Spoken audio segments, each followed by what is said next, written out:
Hi, this is Kate Wilbur, the Marketing Mama, and in today's video I want to go over the top 10 things that I suggest you include in your blog design to make it a profit-pulling website for you.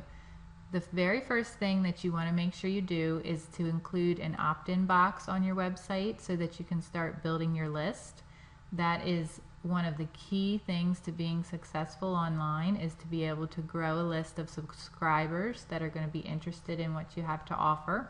So as you can see, my opt-in box is the first thing that you see when you come to my main website. And I have my offer, the 6 simple steps to Facebook traffic. And you want to make sure it's above the fold and a real obvious place where people will see it when they first come to your site. If you don't have a real good place on your site that you can have it, then you may want to consider doing a pop-up opt-in box, which is also very effective. I suggest either doing one or the other, or you can even do both. So it just depends on your market and whether or not the pop-up is going to be an irritating factor to people, but the only way you can tell is if you can test it. So I would say try both and see what kind of results you get. So that's the first thing. The second thing would be having your social media buttons in a real obvious place above the fold so that people connect with you on your other sites throughout the web.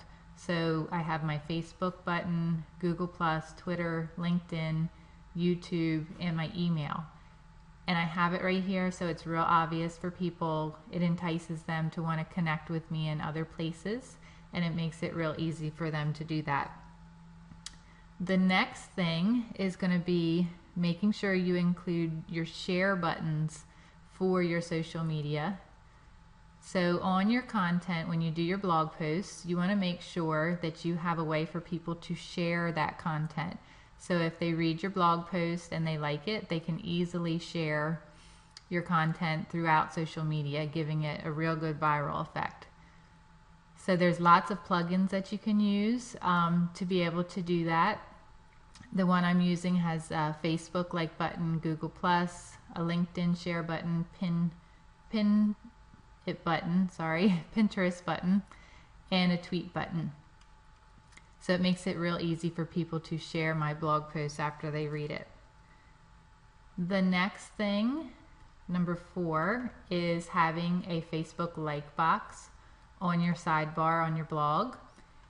And I like to include it where it shows people's faces of people that have liked my Facebook page, and I like to include one of the posts.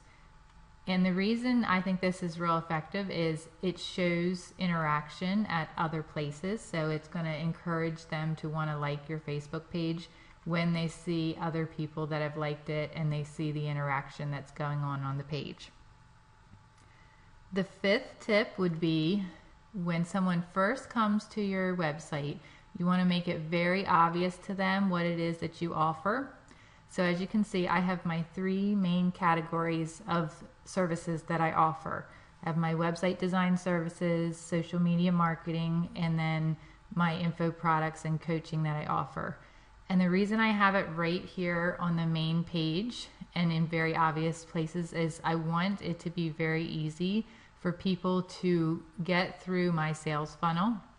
So I want them to know what I offer. I want it to be really obvious to them, and I want to make it very easy for them to find what they're looking for. The next tip is to include testimonials on your website.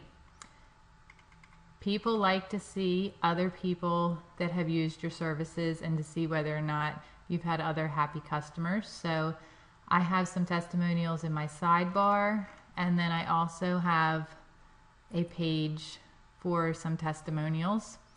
And then I also include some testimonials on different sales pages that I have and that type of thing.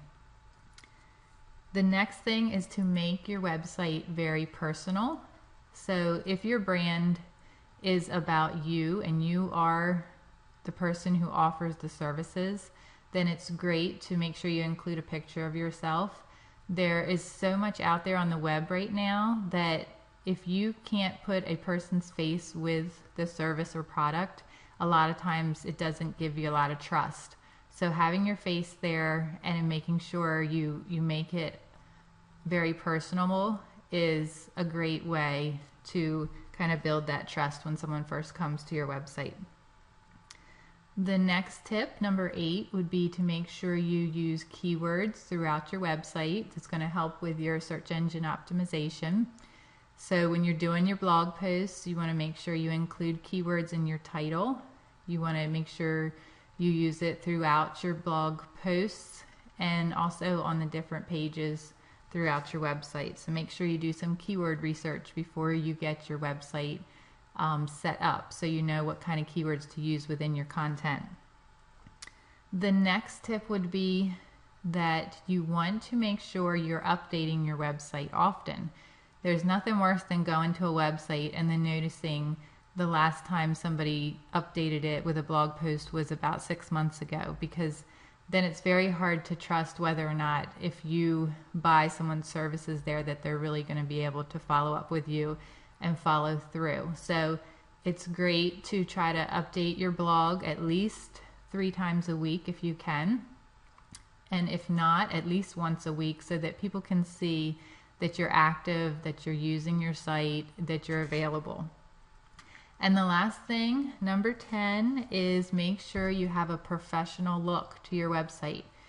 Your website is your business online, so it's just like your storefront if you had a storefront somewhere. You want it to be professional. You want to take the time and really, if you need somebody to design it for you, go ahead and make that purchase to do that, because it is the first thing that people are going to connect with you with your business. It's your first impression. So you want it to be professional, and you want it to flow well with what your services are, and you want to make sure you have some great calls to action the way you have it set up, so you can get people through your sales funnel and buying and following you and staying connected with you. I hope these tips were helpful to you, and if you need more tips, you can visit my blog here at themarketingmama.com. Thanks a lot.